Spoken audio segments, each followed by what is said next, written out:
This is Andrew Klavan on the culture. Hi, liberals. It's time we had a little man-to-liberal talk about DE. I'm speaking, of course, about Democrat embarrassment. You voted for Barack Obama, and now you feel humiliated, ashamed, mortified, humiliated. Again, doubly humiliated. You realize you've helped elect a president who's so feckless that a feck in his administration would die of feck loneliness. He's plunged us into desperate debt, strangled the private sector with massive government growth, offended our allies, appeased our enemies, and tried to win the war on terror by refusing to say the word Islamist in the hope Islamists will magically disappear.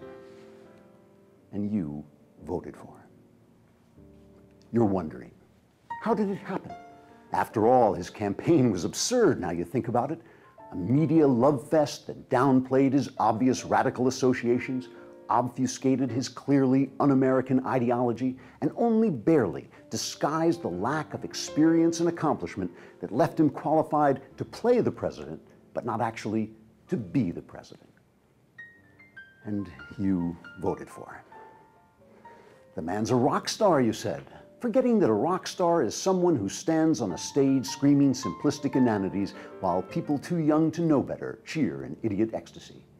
Hope and change, you said, which now sounds to you like the caption on a kitten poster in an elementary school library. We are the ones we've been waiting for, you said.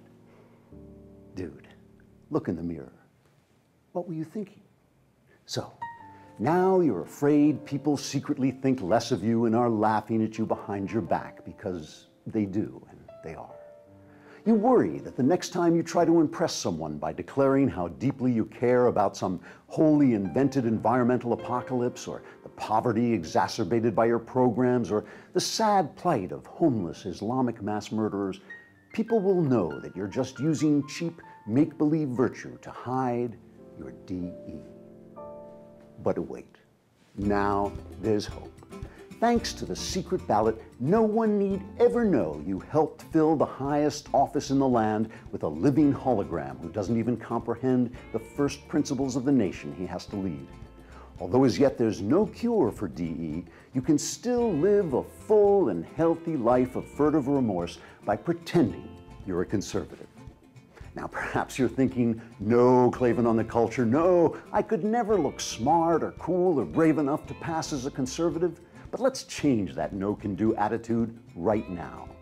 Start by scraping the Obama inaugural I was there bumper sticker off your Prius. Put one on that says, I wasn't there. I have witnesses who can prove it. And my wife's not allowed to testify against me. You may need a bigger bumper and a different car.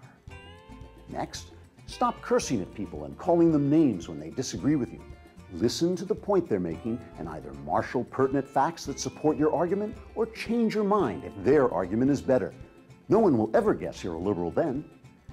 And stop saying things you don't believe, like all cultures are equally good, or all religions are a path to God, or nothing's moral or immoral except in our minds.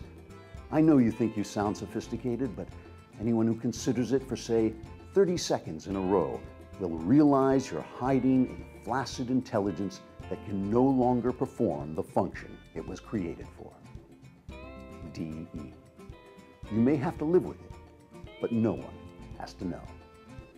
Check your Constitution before pretending to be a conservative. Don't pretend to be a conservative while looking for work in the news or entertainment industries. And if you develop a love of liberty lasting more than 4 hours, you may actually be a conservative. This is Andrew Klavan on The Culture.